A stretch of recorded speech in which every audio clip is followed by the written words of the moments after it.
మహాగణుడును మహోన్నతుడైన యేసుక్రీస్తు నామము పేరట మీ అందరికీ నా వందనాలు తెలియజేస్తూ ఉన్నాను. ఆ మహాగణుడును మహోన్నతుడైన యెహోవా దేవుడు మనకు ఉన్నాడనే రుజువులు మరి మనం బ్రతుకుతున్న రోజుల్లోనే మనం చూస్తూ ఉన్నాం. ఎంత గొప్ప దేవుడో కదా. ఆయన యొక్క ఉనికిని ప్రతి దేశంలో మనం గుర్తించగలుగుతున్నాం. ఆయన ఉన్నాడు అనే రుజువులు, ఆయన ప్రవచించిన ప్రవచనాలు మన ముందు మనకి కళ్ళకి కట్టినట్టు నెరవేరుతున్నాయి.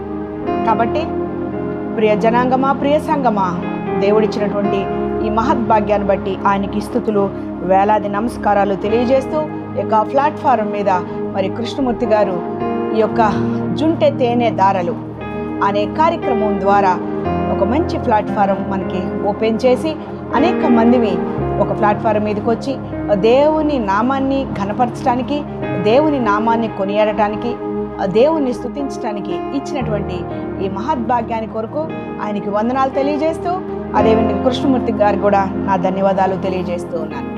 ఈ యొక్క సమయంలో పోయిన వారము మనము మాట్లాడుకున్న మాట ఇస్రాయేల్ గురించే మాట్లాడుకున్నాం. ఇస్రాయేల్ టైం టేబుల్ గురించి మాట్లాడుకుంటూ ఉన్నాం. మనం 576 సంవత్సరంలో నెబుకద్నెజర్ రాజుకి ఒక కలగన్నాడు. ఆ కల ఏంటి అనేది దానియేలు వివరించడం, అందులో కాలమానము ఒక టైం టేబుల్. ఇండియాలో ఇంతమంది చచ్చిపోతున్నా ఉలుకు పలుకు లేదు. ఇంకా వేరే దేశంలో జర్మన్, జపాన్, బ్రిటన్, రష్యా ఇలాంటి దేశాలలో ఏది జరిగినా కానీ ప్రపంచ దేశాలు ఉలుక్కు మనవు. కానీ ఇస్రాయేల్ దేశంలో ఒక్క రాయి కదిపితే చాలు భయంకరమైన యుద్ధాలు మొదలవుతాయని ఆనాడే దేవుడు ఈ యొక్క వాక్య గ్రంథంలో వివరించబడి ఉంది. ఎందుకు అంత ఇస్రాయేల్ దేశానికి అంత ప్రాధాన్యత, దాని గురించి మనం మాట్లాడుకుంటున్నాం. ఇస్రాయేల్ టైం టేబుల్ దేవుడు ఇచ్చాడు. ఆ టైం టేబుల్లో కాలమాన ప్రకారము స్టార్ట్ అయింది. ఆ గడియారము దేవుడిచ్చినటువంటి ఈ యొక్క ఇస్రాయేల్ గడియారము మొదలైంది అని మనం మాట్లాడుకున్నాం. ఎప్పుడు మొదలైంది అంటే 1948 ప్లస్ 70 కలపండి. ఎందుకు అంటే 1948లో వాళ్ళకి స్వాతంత్రం వచ్చింది, సొంత దేశమైంది. 70 సంవత్సరాల సునాద సంవత్సరాలు వాళ్ళు జరుపుకుంటారు. కాబట్టి 1948 ప్లస్ 70 అంటే ఈజ్ ఈక్వల్ 2018లో దావీదు సింహాసనమైన యెరూషలేముని ఆ రాజధానిగా పెట్టుకొని టెల్ అవీవ్ అనే ప్రాంతం నుంచి వీళ్ళు అడ్మినిస్ట్రేషన్ చేస్తూ ఉన్నారు. ఈ యొక్క టెల్ అవీవ్ అనే ప్రాంతము ఇప్పుడు యుద్ధ ప్రాతిపదికగా భయంకరమైన పరిస్థితిలో మనం చూస్తున్నాం. అంటే టైం టేబుల్, దేవుడిచ్చిన టైం టేబుల్ స్టార్ట్ అయింది. అయితే నిన్న మనం చూస్తున్న ఈ యొక్క వారం రోజుల నుంచి మనం గమనించినట్లయితే ఒక యుద్ధం గురించి మనం చూస్తూ ఉన్నాం. ఈ యుద్ధ ప్రాతిపదిక దేవుడు పెట్టిన ప్రాతిపదిక, లేదంటే ఆ టైం టేబుల్లో ఆయన ఇచ్చినటువంటి టైమా, ఇవన్నీ మనం ఈరోజు తెలుసుకుందాం. యెహెజ్కేలు గ్రంథము 39వ అధ్యాయము, యెహెజ్కేలు గ్రంథము 39వ అధ్యాయము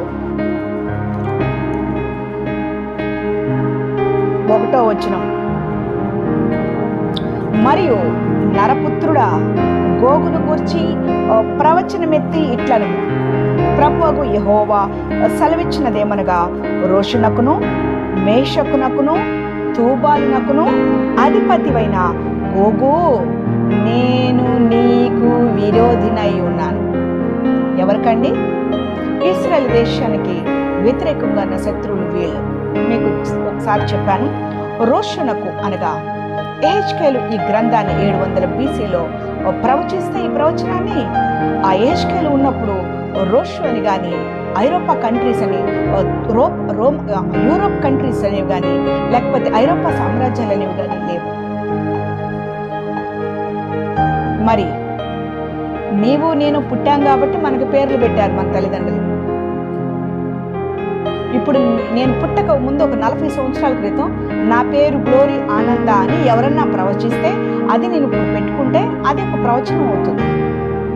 కానీ ఇక్కడ ఊర్ల పేర్లు లేవు, ఊర్లే లేవు.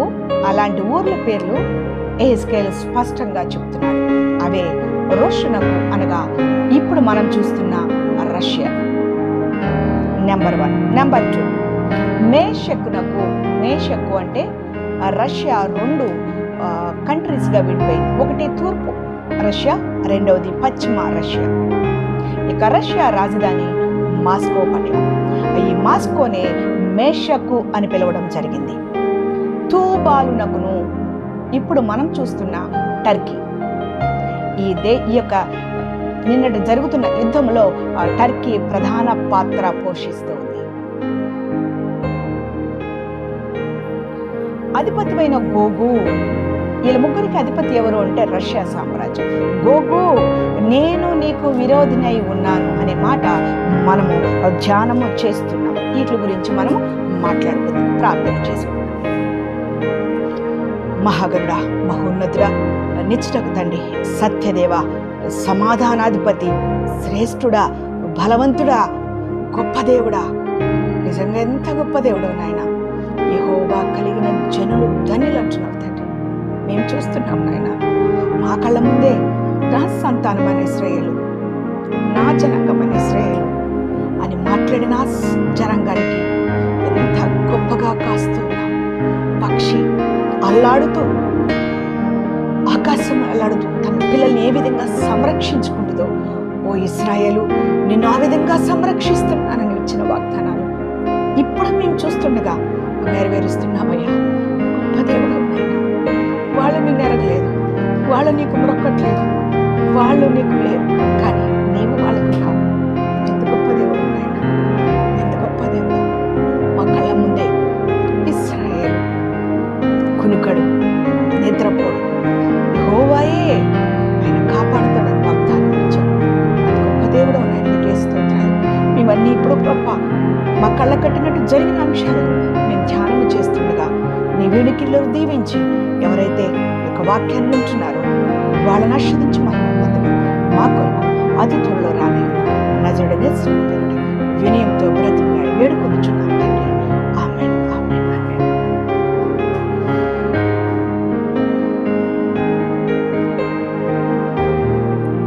ఏ దేశాలు, ఈరోజు మన సబ్జెక్టు, ఏ దేశాలు ఇశ్రాయేలు పైన దాడి చేస్తాయి? ఇది యెహెజ్కేలు గ్రంథంలో దేవుడు ఇచ్చింది. అయితే ఇప్పుడు జరుగుతున్న యుద్ధానికి ఈ యెహెజ్కేలు గ్రంథానికి ఏదైనా సంబంధం ఉందా? దాని గురించి మనం ఆలోచిస్తే అసలు మనకి స్టోరీలోకి వెళ్ళాలి, స్టోరీ తెలియాలి. ఎందుకు కొట్లాడుకున్నారో మనకు తెలియాలి కదా. ఇప్పుడు కొట్లాడుకున్న సారాంశం అన్ని టీవీల్లో కానీ, నేషనల్ ఇంటర్నేషనల్ ఛానల్స్లో కానీ చూపిస్తున్నది ఒకటి, వాళ్ళ దాయాదుల గొడవ, లేకపోతే ఎప్పటి నుంచో వస్తున్నది భూభాగాల మీద నుంచి గొడవ అని ఒక తేలికగా తీసి పక్కన పడేస్తున్నారు. ఎందుకు? ఇంత చిన్న దేశం కొరకు, లేదా చిన్న ప్రాంతం కోసం ఇన్ని దేశాలు ఎన్ని సంవత్సరాలు, దరిదాపు మనకు తెలిసే 35 సంవత్సరాల నుంచి ఒక పోరాటం ఎందుకు చేస్తున్నారు? ఈ దశాబ్దంలో 35 సంవత్సరాలకి మనం వెనక్కి వెళ్తే కనుక అప్పటి నుంచి వాళ్ళకి యుద్ధాలు జరుగుతున్నాయి. గెరిల్లా వార్స్ అని, పాలస్తీనా వార్స్ అని, ఇస్రాయెల్ వార్స్ అని, ఇలా వార్స్ జరుగుతూనే ఉన్నాయి. ఈ యొక్క మరి Israel Pradhan Mantri Benjamin Netanyahu చెప్తున్నాడు, నేను ఈసారి మేము చేసేది వీళ్ళతో చేయము, రష్యా వాళ్ళతో మేము చేస్తామని అన్నాడు. ఎగ్జాక్ట్లీ రష్యా వెనక ఉండి నడిపిస్తున్న ఈ యొక్క యుద్ధాల గురించి మనం చూద్దాం. ఈ యుద్ధాలు మనం చూడాలి అంటే అలనాడు మరి ఏం జరిగిందో మనకు తెలియాలి. అలనాడు ఏం జరిగిందో మనకు తెలియాలి అంటే ఈరోజు జరుగుతున్నటువంటి ఈ యొక్క యుద్ధం గురించి మనకు తెలియాలి. ఈరోజు మేమందరికీ నేను ఒకటి పోస్ట్ చేశాను. ఇస్రాయేల్ దేశంలో ఐరన్ డూమ్ అనే వ్యవస్థ ఏ విధంగా ఆ దేశాన్ని కాపాడుతుందో క్లియర్ కట్గా చాలా చక్కగా రాశాను. అయితే దాని గురించి ఎక్స్ప్లెయిన్ చేస్తే మనకు టైం లేదు, మీరు ఆల్రెడీ దాన్ని చదివి ఉంటారు. చాలా నిశితంగా దాని గురించి ఎక్స్ప్లెయిన్ చేశాను. ఐరన్ డోమ్ అనే వ్యవస్థ ఎలా పనిచేస్తుంది అనేది నేను ఎక్స్ప్లెయిన్ చేసి చెప్పాను. అయితే నేను దాని గురించి చెప్పలేదు, మీరు ఆల్రెడీ చదివారు కాబట్టి దాని గురించి నేను మెన్షన్ చేయట్లేదు. అయితే ఈ యొక్క యుద్ధం ప్రాతిపదిక, అసలు యుద్ధం ఎలా మొదలైంది ముందు మనం అది తెలుసుకోవాలి. ఈ యుద్ధం మొదలవడానికి అనేక మరి ఈ ఛానల్స్ వేరే చెప్తున్నారు, కానీ ఆ ఛానల్స్లో వాళ్ళు కరెక్ట్గా చెప్పలేదు.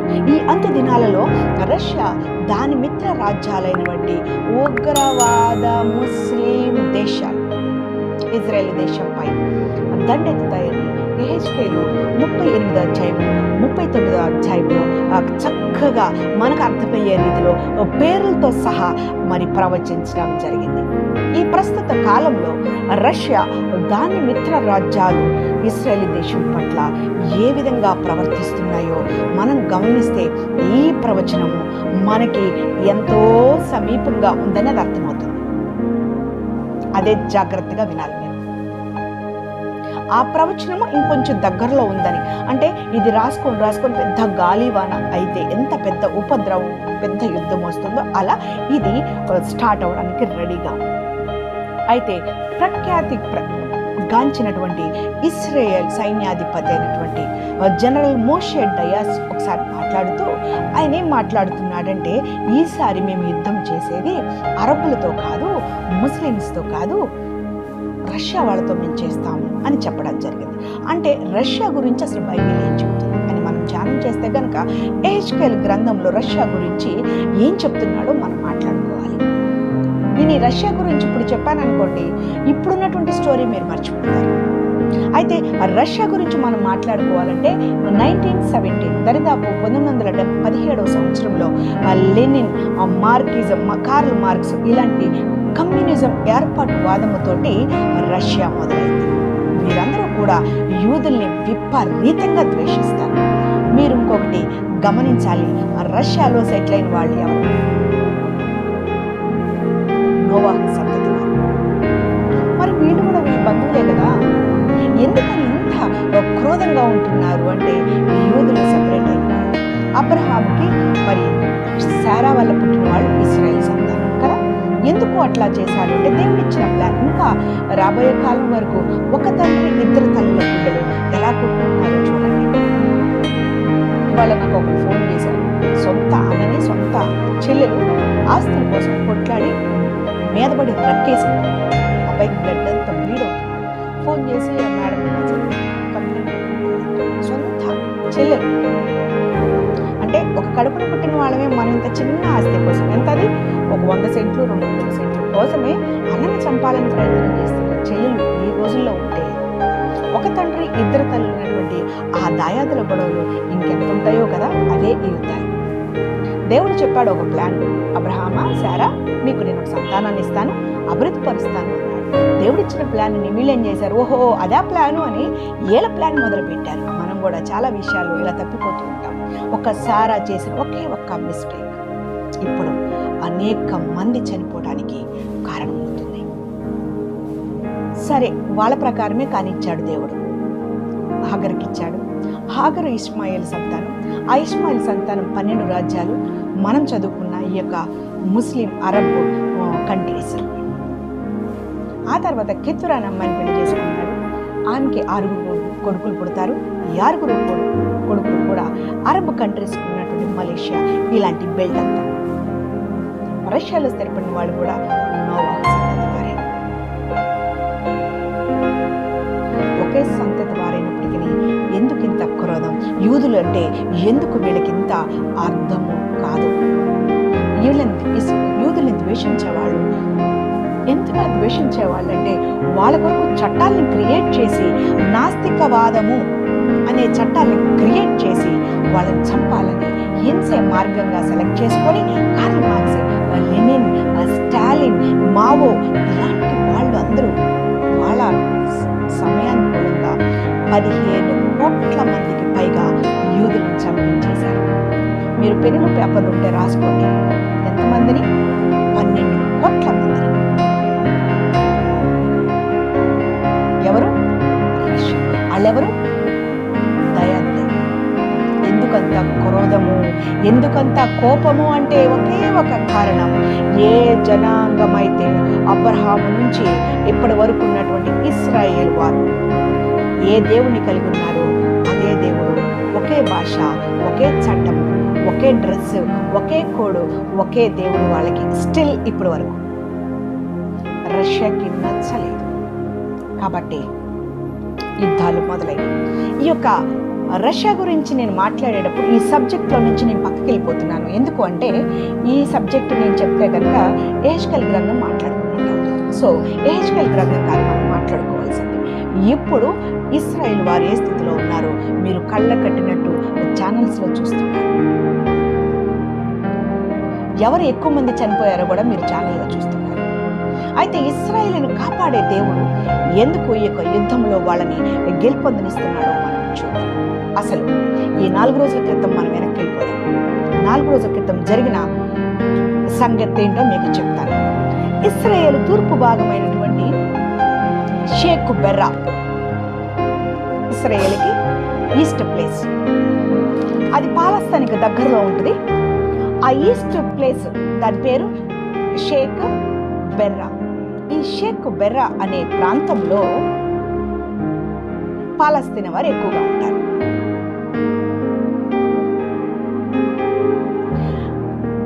ఇక పాలస్తీనా వాళ్ళు ఎక్కువగా ఉన్నారు, మంచిదే. ఈ ప్రాంతాలన్నీ కూడా యునైటెడ్ నేషన్స్ వీళ్ళకి మొదటి ప్రపంచ యుద్ధం జరిగిన తర్వాత కొన్ని ప్రాంతాలు వీళ్ళకి సెపరేట్ చేసింది. ఆ స్టోరీ నేను తర్వాత చెప్తాను. ఆ ప్రాంతము వీళ్ళకి ఆ యొక్క ప్రాబ్లం సాల్వ్ చేసినప్పుడు ఈ యొక్క ప్రాంతాలన్నీ కూడా జెరూసలేంకి రావడం జరిగింది. ఆ ప్రాంతాలలో ఈ షేక్ బెర్రా లేకపోతే షేక్ జెర్రీ అనే ప్రాంతము ఉంది. ఈ యొక్క ప్రాంతంలో ఎక్కువ మంది పాలస్తీనా వారు ఉన్నారు. అయితే ఇది అనాదిగా ఒక 30-40 సంవత్సరాల క్రితం ఆ కేసు నడుస్తుంది. సుప్రీంకోర్టులో కేసు నడుస్తుంది. ఆ ప్రాంతం మాది కదా. యునైటెడ్ నేషన్స్ ఈ స్టేట్ని విడగొట్టినప్పుడు పాలస్తీనా వాళ్ళని సపరేట్ చేసి మాకు ఇజ్రాయెల్ ఇచ్చినప్పుడు 1948లో మాకు స్వతంత్రం వచ్చినప్పుడు తర్వాత కొన్ని ప్రాంతాలు విడబెట్టి ఈ ప్రాంతాలన్నీ మాకు ఇచ్చింది కదా, ఈ ప్రాంతాలు మాది కదా. అయితే ఈ ప్రాంతాల్లో ఎక్కువగా పాలస్తీనా వారు ఉన్నారు. సో వాళ్ళని ఖాళీ చేపించి మా ప్రాంతాలు మాకు ఇవ్వండి అనేది ఈ యొక్క ఇజ్రాయెల్ వాదన. సో ఈ యొక్క కేసుని సుప్రీంకోర్టులో ఇజ్రాయెల్ వేసింది. సుప్రీంకోర్టులో కేసు వేసింది. కేసు నడుస్తూ ఉంది. ఎన్ని సంవత్సరాలు అయిపోయింది? దరిదాపు 30-40 ఇయర్స్ వరకు వచ్చేసింది. ఈ సమయంలో ఈ టైం జరుగుతుంది. 4 days బ్యాక్ ఈ సుప్రీంకోర్టు ఈ కేసుని క్లోజ్ చేసింది. అంటే ఆర్డర్ పాస్ చేసింది. ఏమైనా ఆర్డర్ పాస్ చేసింది? ఈ యొక్క దేశము యునైటెడ్ నేషన్స్ వీళ్ళకి యుద్ధ ప్రాతిపదికగా ఎవరి ప్రాంతాలు వాళ్ళకి ఇచ్చేస్తే, ఫర్ ఎగ్జాంపుల్ మనము రెసిడెన్సీ ప్రాంతం ఇదివరకు ఉండేవాళ్ళం. ముస్లిమ్స్ నవాబులు మనల్ని పరిపాలన చేసినప్పుడు ఇక మద్రాస్ రెసిడెన్సీ అని ఆ ప్రాంతాలన్నీ కూడా కేంద్రానికి హస్తగతం చేసి బ్రిటిష్ వారు మనల్ని పరిపాలన చేసినప్పుడు వాటిల్లో చేర్చేశారు. అలాగే హైదరాబాద్ కూడా చేర్చబడింది. అలాగే వీళ్ళకు కూడా కొన్ని ప్రాంతాలు ఇవ్వడం జరిగింది. ఆ ప్రాంతాలు మావి కదా, మేముంటాం అందులో అని ఈ యొక్క ఇజ్రాయెల్ అడిగినప్పుడు సుప్రీంకోర్టు నిజమే కదా, మీ ప్రాంతాలు కదా, ఓకే మీ ప్రాంతాలు మీరు పాలించుకోండి అని 4 days బ్యాక్ ఇక సుప్రీంకోర్టు ఆర్డర్ పాస్ చేసింది. ఈ ఆర్డర్ పాస్ చేయడం మిగతా ఇజ్రాయెల్ కంటే పాలస్తీనాలో ఉన్నటువంటి వాళ్ళకి నచ్చలేదు. అప్పుడు సుప్రీంకోర్టు ఏం చెప్పిందంటే, మీకు కొన్ని డేస్ మీకు టైం ఇస్తున్నాను, మీరు ఎన్ని ఇల్లు ఖాళీ చేసి మీ పాలస్తీనాకి వెళ్ళిపోండి, అంటే ఆ ప్లేస్ను ఖాళీ చేసి వెళ్ళిపోండి, ఇది ఇజ్రాయెల్కి సంక్రమించింది అని ఈ యొక్క సుప్రీంకోర్టు ఆర్డర్ పాస్ చేసింది. ఈ యొక్క ఆర్డరు ఇలా ఖాళీ చేయమంటం అనేది పాలస్తీనాలకి నచ్చలేదు. మేము ఖాళీ చేయం, మీరు చేసుకునేది చేసుకోండి పోండి అని అన్నారు. ఇప్పుడు మనం చూస్తున్నటువంటి ఈ యొక్క సంఘటనకి బ్యాక్ హిస్టరీ చెప్తాను. అసలు హిస్టరీలోకి వెళ్ళిపోతాను తర్వాత. ఈ స్టోరీ అంతా ఏ ఛానల్స్ వాళ్ళు కూడా అనౌన్స్ చేయట్లేదు. వాళ్ళ మీదకి వీళ్ళు ప్రకటించారు, వీళ్ళ మీద యుద్ధం ప్రకటించారని చెప్తుంది. కానీ అసలు ప్రాబ్లం ఎక్కడుంది అనేది ఆ డూమ్ ఆఫ్ ద రాక్ గురించే మాట్లాడుతున్నారు, కానీ బ్యాక్ హిస్టరీ వాళ్ళకి తెలియదు. ఇదంతా ఇజ్రాయెల్ న్యూస్ పేపర్లో వీయింగ్ బెడ్జ్ అనే న్యూస్ పేపర్లో రావడం జరిగింది. ఈ యొక్క పాలస్తీను మేము ఖాళీ చేయని పొమ్మన్నారు. ఖాళీ చేయమని పొమ్మని వాళ్ళు ఏం చేశారు, రాస్తా రోకోలు మొదలుపెట్టారు. రోడ్డు మీదకి వచ్చి గోడౌన్ అంటాం మొదలుపెట్టారు. అక్కడ ఉన్నటువంటి ఒక 7-8 ముందుకు వచ్చి అలా చేస్తున్నప్పుడు అక్కడ ఉన్నటువంటి ఇజ్రాయెల్ పోలీసులు ఆ 7 అరెస్ట్ చేయడం జరిగింది. ఆ 7 అరెస్ట్ చేసినందుకు గాను వీళ్ళు ఏం చేశారంటే గొడవ మొదలైంది. మిగతా ముస్లిమ్స్ కూడా మొదలుపెట్టారు, వాళ్ళని అరెస్ట్ చేశారంట అని మిగతా ఈ యొక్క పాలస్తీనా వాళ్ళు గొడవ పెట్టడం మొదలుపెట్టారు. మిగతా చోట్ల కూడా పాలస్తీనా వాళ్ళు ఇస్రాయేల్ పోలీసుల పైన రాళ్ళు రువ్వడం, ఎక్కడైతే ఇక్కడ గొడవ జరిగిందనుకో ఇంకో చోట అలా ఈ ఇస్రాయేల్ పోలీసులు ఎక్కడైతే కనపడుతున్నారో అక్కడ వాళ్ళు రోడ్ల మీదకి వచ్చేసి రాళ్లతోటి కొట్టడం జరిగింది. అప్పుడు వీళ్ళు ఏం చేశారు, ఇస్రాయేల్ పోలీసులు ఏం చేశారంటే వాళ్ళని మరి కంట్రోల్ చేయాలి కదా, వాళ్ళని కంట్రోల్ చేయడానికి గన్స్, లాఠీలు వాడారు. ఈ గన్స్, లాఠీలు వాడినప్పుడు వాళ్ళని కంట్రోల్ చేయడానికి ఏం చేశారంటే పాలస్తీనా వాళ్ళు పరిగెడుతూ ఉన్నారు, ఇస్రాయేల్ పోలీసులు వాళ్ళని వెంబడిస్తూ ఉన్నారు, లాఠీలతోటి లాఠీ చార్జ్ చేశారు. వీళ్ళు ఏం చేశారు తెలివిగా, పాలస్తీనా మేము ఆ అల్ అక్సా, ఆ డోమ్ ఆఫ్ ద రాక్ అనే చర్చిలోకి, అంటే యెరూషలేం చర్చ్ అని మనం అంటున్నాము, డోమ్ ఆఫ్ ద రాక్ అని వాళ్ళు అంటున్నారు, ఆ సేమ్ చర్చిలోకి మేము చర్చి లోపలికి వెళ్ళిపోతే ఈ పోలీసులు వచ్చి మమ్మల్ని అరెస్ట్ చేయరు అనుకుని వాళ్ళు ఏం చేశారు అంటే లోపలికి వెళ్ళి దాక్కున్నారు. ఇది రిలీజియస్ కదా, రారు కదా అని వాళ్ళు అనుకున్నారు. ఎలా వాళ్ళు అనుకున్నది సాధ్యం కాలేదు. వాళ్ళు వెళ్ళి దాక్కున్నారు. అక్కడి నుండి ఈ యొక్క ఇస్రాయేల్ పోలీసులు అటాక్ చేశారు. అక్కడి నుంచి రాళ్ళు రువ్వడం మొదలుపెట్టారు. ఇస్రాయేల్ పోలీసుల మీద ఆ గుడిలో, ఆ చర్చిలో దాక్కుని రాళ్ళు రువ్వడం మొదలుపెట్టారు. ఈ యొక్క రిలీజియన్ కాబట్టి పోలీసులు లోపలికి రారు అని అనుకున్నారు. కానీ వాళ్ళు అనుకున్నది జరగలేదు. వీళ్ళందరూ లోపలికి వెళ్ళారు, వాళ్ళని నుజ్జుగా కొట్టారు, అరెస్ట్ చేశారు, అది తీసుకెళ్ళి లోపల పడేశారు. ఇది ముస్లిం రాజ్యాలకి నచ్చలేదు. అదేంటి, సేమ్ ఇదే కొన్ని సంవత్సరాల క్రితం భారతదేశంలో జరిగింది. మన సిక్కుల గోల్డెన్ టెంపుల్లోకి వెళ్ళకూడదు, అందులోకి వెళ్ళి మావోయిస్టులు వీళ్ళు నక్సల్స్ దాక్కుంటే ఇందిరాగాంధీ వెళ్ళి ఆ లోపలికి వెళ్ళిపోయి స్టార్ వార్ చేసి ఏం చేసింది వాళ్ళందరినీ బయటికి తీసుకొచ్చింది. అది వాళ్ళకి నచ్చక ఆ సిక్కులే ఈమెని చంపేయడం జరిగింది కదా. ఇదే స్టోరీ, సేమ్ అదే స్టోరీ వీళ్ళు ఫాలో అవుదాం అనుకొని గత 4 రోజుల్లో వీళ్ళు చేశారు. అయితే ఇదంతా ముస్లిం దేశాలైనటువంటి మిగతా దేశాల వాళ్ళు వ్యతిరేకించారు. ఆ వ్యతిరేకించిన వాళ్ళలో నెంబర్ 1 గాజా అంటే మీకు ఒకళ్ళు బాగా గుర్తు రావాలి. గాజా అంటే ఎవరు? ఈ సున్నతి లేనివాడు ఇశ్రాయేలుని అంటానికి తగునా అని దావీదుని ఖడ్గంతో నరికేశాడు గొల్యాతు ఈ గాజా ప్రాంతం వాడే. అంటే తరతరాలుగా వస్తున్నదన్నమాట ఇది. ఈ యొక్క పాలస్తీన్, ఈ గాజాలో ఉన్నటువంటి పాలస్తీన్లందరూ ఎదురుతిరిగారు.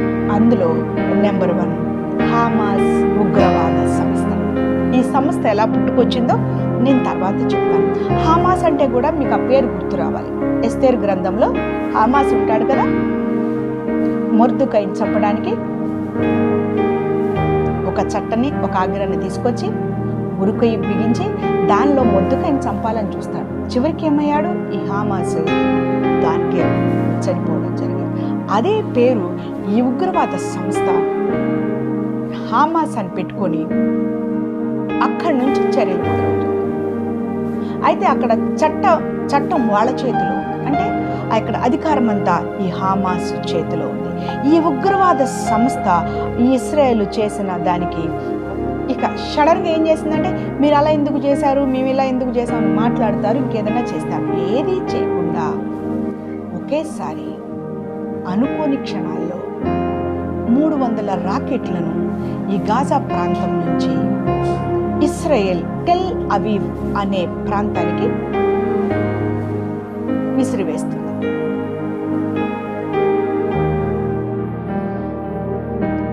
ఈ యొక్క 300 రాకెట్లు ఒకేసారి ఇస్రాయేల్ మీద పడినాయి. అయితే ఇస్రాయేల్ మీద పడినప్పుడు ఒక్కసారి ఊహిద్దాం, ఒక రాకెట్ పడితే ఒక రాష్ట్రం వెళ్ళిపోతుంది. అలాంటిది 300 రాకెట్లు ఒకేసారి, 1 నిమిషానికి 3 రాకెట్లు చొప్పున 1 గంటలో 300 రాకెట్లని వేసేయడం జరిగింది. మరి ఎలా కాపాడబడ్డారు ఇశ్రాయేలు? ఎక్కడో చోట పడాలి కదా. కానీ ఎంత గొప్ప దేవుడు వాళ్ళని కాస్తున్నాడో చూడండి. మనకి కళ్ళకి కట్టినట్టే కనిపిస్తుంది కదా. ఈ యొక్క రాకెట్ల నుండి ఒకవేళ మనమైతే బంగారం డబ్బులు ఏమైనా సంకలో పెట్టుకుని గబగబా ఎక్కడికైనా పారిపోయేవాళ్ళం. ఇశ్రాయేలీలు ఆ యుద్ధాలకు అలవాటు పడ్డారు. ఆ ఇశ్రాయేలీలు అలవాటు పడ్డారు కాబట్టి భయం లేకుండా ఎప్పుడు ఎలా ఉంటారో యాస్టీస్గా అట్లాగే ఉన్నారు. ఈ యొక్క 300 రాకెట్లను ఆ ఇశ్రాయేల్ దేశం మీదకి రాకుండా వాళ్ళు అరేంజ్ చేసుకున్నటువంటి ఐరన్ డోమ్ అనే వ్యవస్థ, కంటికి కనిపించని ఐరన్ డోమ్ అనే వ్యవస్థ కాపాడుతోంది. ఇశ్రాయేలు నిన్ను కాపాడువాడు కునుకడు, నిద్రించాడు. హల్లెలూయా. ఆ యొక్క వాగ్దానాలు వీళ్ళకి ఎలా నెరవేరుతున్నాయో చూడండి. నేను అందుకనే ఎక్కువగా ఇశ్రాయేల్ సబ్జెక్టే చెప్తాను. ప్రజలను ఒకవేళ ఆ యొక్క డోమ్ ఆఫ్ ద రాక్ అంటే ఏంటి, ఐరన్ డోమ్ అంటే ఏంటి అని అంటే, వీళ్ళు యాంటీ మిసైల్ సిస్టమ్ని ఒకటి అరేంజ్ చేసుకున్నారు. దాని పేరు రాఫెల్. రాఫెల్ గురించి కూడా మీకు వివరిస్తాను. రాఫెల్ మీకు పోస్ట్ చేసిన దాంట్లో రాఫెల్ అంటే గాడ్ హ్యాస్ హీల్డ్. వాళ్ళన్నిటికి కూడా, వాళ్ళ ఆయుధాలన్నిటికి కూడా డేవిడ్ పేర్లు, మోషే పటేల్, స్టార్ డేవిడ్, ఆ తర్వాత ఆ మిసైల్స్ పేర్లన్నిటి కూడా డేవిడ్, మోషే, ఈ పేర్లన్నీ పెట్టుకున్నారు వీళ్ళు. ఈ యొక్క ఐరన్ డోమ్ అనే వ్యవస్థను వీళ్ళు మరి 2011 మార్చి 27న లాంచ్ చేశారు. ఎలా అంటే అది సాఫ్ట్వేరు హార్డ్వేర్ కూడా ఈ టెలి అవీవ్ అనే ప్రాంతంలో అడ్మినిస్ట్రేషన్ బ్లాక్స్ని అరేంజ్ చేసుకొని ఆ ట్రక్స్లో ఇవన్నీ పెట్టుకొని రెడీగా ఉంటారు. ఇది ఎప్పటికప్పుడు వీళ్ళకి అబ్జర్వేషన్ పంపిస్తూ ఉంటుంది. ఎలా అంటే మన భారతదేశంలోకి ఏరోప్లేన్స్, సౌదీవి కానీ రష్యావి కానీ ఏమన్నా ఏరోప్లేన్ మన దానిలోకి వస్తూ ఉంటే కనుక గగనతలంలో రాడార్స్ చెప్తూ ఉంటాయి మనకి, పలాన్ నుంచి పలాని వైపు ఒక విమానం వస్తుందంటే మనకు సంకేతాలు వస్తాయి భూమి మీదకి.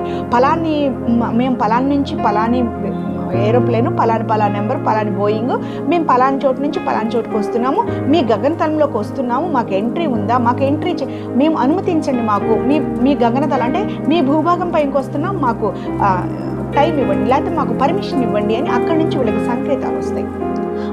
అదే ఆ కాక్ పిట్ అంటారు. అక్కడి నుంచి వీళ్ళకి సంకేతాలు వచ్చినప్పుడు ఈ గ్రౌండ్లో ఉన్నటువంటి ఈ యొక్క వ్యవస్థ మీరు వీళ్ళకి సంకేతాలు వచ్చేస్తాయి పలాని చోటు నుంచి. ఇది రష్యా నుంచి వీళ్ళకి సంకేతాలు వచ్చి పలాని నుంచి వస్తుందంటే ఇది పలాని అని చెప్పేసి వీళ్ళు ఏం చేస్తారంటే ఆ గగనతలంలో వీళ్ళకి ప్లేస్ ఇస్తారు. సో వాళ్ళు అప్పుడు మన గగనతలంలోకి వస్తారు. ఇది అన్ని దేశాల్లో ఉన్నది. ఒకవేళ మనం పర్మిషన్ ఇవ్వకపోతే రాకూడదు. ఒకవేళ వస్తే కనుక మన మిసైల్స్ దాన్ని కూల్ చేసే అధికారం మనకుంది. అది ఇంటర్నేషనల్ లాస్లో ఉంటుంది అదంతా. ఇలాగే వీళ్ళు ఒక వ్యవస్థను ఏర్పాటు చేసుకున్నారు. వీళ్ళ గగనతలంలోకి ఏదన్నా వస్తూ ఉందంటే కనుక శత్రు మిసైల్ ఏదన్నా వస్తుంటే కనుక ఇది ముందే గుర్తించి పలాని వెస్ట్ నుంచి లేకపోతే పలాని ఈస్ట్ నుంచి పలాని ప్లేస్ నుంచి అంటే వీళ్ళంతా ఆ సాఫ్ట్వేర్లో పెట్టుకుంటారు ముందే. పలాని ప్లేస్లో నుంచి పలాని మిసైలు ఇంత పవరు, ఇంత వెయిట్, ఇంత లాస్, ఇది మీదకి వస్తుంది, ఇన్ని సెకండ్స్లో మీ గగనతలానికి చేరుకుంటుంది అనేది ఇక్కడ వీళ్ళకి అనౌన్స్మెంట్ వచ్చేస్తుంది. సో అప్పటికి వీళ్ళు ఆ సాఫ్ట్వేర్లో హార్డ్వేర్లో దీనికి ఆన్సర్ పెట్టేసుకుంటారు. ఓకే, అక్కడి నుంచి వస్తూ ఉంటే కనుక వీళ్ళు ఈ మిసైల్ని గగనతలంలో ఎలా పేల్చాలి, ఒకవేళ ఇంత పవర్ వస్తే మేము ఏ పవర్ని పంపించాలి అనేది వీళ్ళంతా పెట్టుకొని రెడీగా ఉంటారు. అలాగే జరిగింది. వాళ్ళు పంపించినటువంటి ఆ యొక్క మిసైల్ $4,000. ఆ $4,000 ఆ మిసైల్ పైకి వచ్చినప్పుడు ఇస్రాయేల్ ఈ పవర్ఫుల్ వ్యవస్థ ఐరన్ డోమ్ అనే వ్యవస్థ వెంటనే గుర్తించడము, ఆ తర్వాత ఆ మిసైల్ని ఏ విధంగా పైనే కాల్చిపారేయాలి, అది భూభాగం మీద పడకుండా ఎలా తీసేయాలి. ఒకవేళ ఆ మిసైల్ వచ్చి వాళ్ళు సంధించిన వాళ్ళు పలాని చోట పడాలని దాన్ని పంపించారనుకోండి, ఆ పలాని చోట ప్రజలు లేకపోతే కనుక దాన్ని వదిలేస్తుంది ఈ గ్రౌండ్ ఫ్లోర్లో ఉన్నటువంటి వ్యవస్థ. ఒకవేళ ప్రజలు ఉన్న చోట పడుతుందంటే కనుక దాన్ని నాశనం చేసేస్తుంది. ఓహో అది ఎక్కడ పడుతుంది, ఫలాని చోట రివర్ కదా, అది లీవ్ ఇట్, దాన్ని ఏం చేయదు, దాన్ని వదిలేస్తుంది, అది వచ్చి కింద పడిపోయి కాలిపోయేదో అవుతుంది. కానీ ప్రజలు ఉన్న చోట పడకుండా దాన్ని సేఫ్ సైడ్గా ఆ పైనే కాల్ చేస్తుంది. అలాంటి వ్యవస్థను వీళ్ళు ఏర్పాటు చేసుకొని ఆ మిసైల్ పైకి వచ్చిన తర్వాత ఈ భూభాగంలో ఈ యొక్క మరి వీళ్ళు హార్డ్వేర్లో ఏదైతే పొందుపరిచారో దా సిస్టమ్ ప్రకారం అది ఎంత స్పీడ్లో వస్తుందో, ఆ 12 కిలోమీటర్ల స్పీడ్లో వస్తే కనుక ఈ యొక్క డోమ్, ఈ యొక్క వ్యవస్థ వెంటనే 20 కిలోమీటర్ల వేగంతో వెళ్ళిపోయి దాన్ని అక్కడ బీట్ చేసి దాన్ని అక్కడ కాల్ చేస్తుంది. అలా నిన్నటి వరకు మీరు చూశారు 300 రాకెట్లు వాళ్ళు పేలిస్తే ఆ 300 రాకెట్లు కూడా గగనతలంలోని వాళ్ళ భూభాగం మీదకి పడకుండా పేల్చివేసి పారేశారు. 2-3 మాత్రం ఈ యొక్క భూభాగం మీద పడిని వాళ్ళేమో వందల సంఖ్యలో చనిపోయారు. వీళ్ళు 43 మందికి తీవ్ర గాయాలైన ఇప్పటికీ 8 మంది చనిపోయారు అని న్యూస్ ఛానల్స్ చెప్తున్నాయి. అందులో భారతదేశం మహిళ కూడా ఉందని మనం చూస్తూ ఉన్నాం. ఈ యొక్క వ్యవస్థను ఏర్పాటు చేసుకున్న వీళ్ళు ఐరన్ డోమ్ అనే వ్యవస్థని ఇస్రాయేల్ చుట్టూరు కూడా ఒకవేళ మన మీద ఆహార పదార్థాన్ని పెట్టి దాని మీద ఇలా రౌండ్గా ఒక బౌల్ని దాని మీద మనం కప్పితే కనుక ఎలా ఉంటుందో యాస్టీజ్గా ఆ బౌలు లాంటి ఆ యొక్క రేస్ కిరణాలను ఇస్రాయేల్ చుట్టూరు వాళ్ళు ఎన్ని కిలోమీటర్లు 70 కిలోమీటర్ల వరకు వాళ్ళ పరిధిలో ఉంచుకోవడం జరిగింది.